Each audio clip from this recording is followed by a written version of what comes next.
ஈரானுடைய சுப்ரீம் லீடருக்கும் இந்தியாவுடைய உத்தரப்பிரதேசத்துக்கும் என்ன தொடர்பு? ஈரான் இஸ்ரேல் போர்ல பேசப்படுது உத்தரப்பிரதேஷ். ஈரானுடைய மதகுருவுடைய போட்டோ உத்தரப்பிரதேசத்துல சில வீடுகள்ல மாட்டப்பட்டிருக்கிறதனுடைய பின்னணி என்ன? ஈரான் இஸ்ரேல் போர் இப்போ பூதாகரமா வெடிச்சிருக்கு.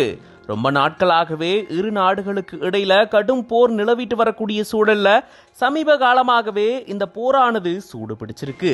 இந்த நிலையில தான் ஈரானுடைய சுப்ரீம் லீடர் அப்படின்னு அழைக்கப்படக்கூடிய அயத்தொல்லா அலி கமேனி அவர்களுடைய புகைப்படம் பார்த்தீங்கன்னா உத்தரப்பிரதேசத்துல நிறைய பேருடைய வீடுகள்ல மாட்டப்பட்டிருக்கு. இப்ப இது உலகம் முழுக்க பெரும் ஆச்சரியத்தை கிளப்பிருக்கு. இவருடைய போட்டோ எதுக்காக இந்தியால இருக்கக்கூடிய உத்தரப்பிரதேசத்துல மாட்டி வச்சிருக்காங்க அப்படின்றதுதான் பலருடைய ஆச்சரியமான கேள்வியாகவும் இருக்கு.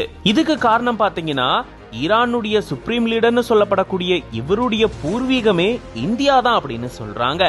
இவருடைய தாத்தா 1830 காலகட்டத்துல உத்தரப்பிரதேசத்துல இருக்கக்கூடிய கிண்டூர்ல பிறந்தவராம். பிரிட்டிஷ் ஆட்சி காலத்துலதான் இவரு ஈரானுக்கு போனதாகவும் அங்க ஷியா மதத்தை பின்பற்றி அதனுடைய மதகுருவானதாகவும் சொல்லப்படுது. அதை தொடர்ந்து அவருடைய மகன் முஸ்தபா அப்படின்றவரும் மதகுருவானதாகவும், அதுக்கப்புறமா அயோத்தலா அலி கமேனி பாத்தீங்கன்னா 1979 ஆண்டு இங்க ஈரான்ல சுப்ரீம் லீடரா தேர்வு செய்யப்பட்டிருந்திருக்காரு. என்னதான் ஈரானுக்கு போயிருந்தாலும் பூர்வீகம் இந்தியா அப்படின்றதுனாலதான் அயோத்தலா அலினுடைய தாத்தா சையத் அகமத் முசாவி தன்னுடைய பெயர்ல ஹிந்தி அப்படின்றதையும் சேர்த்துக்கிட்டாராம். அந்த அளவுக்கு இந்தியா மேலையும் தன்னுடைய அன்பை காட்டியிருந்திருக்காரு.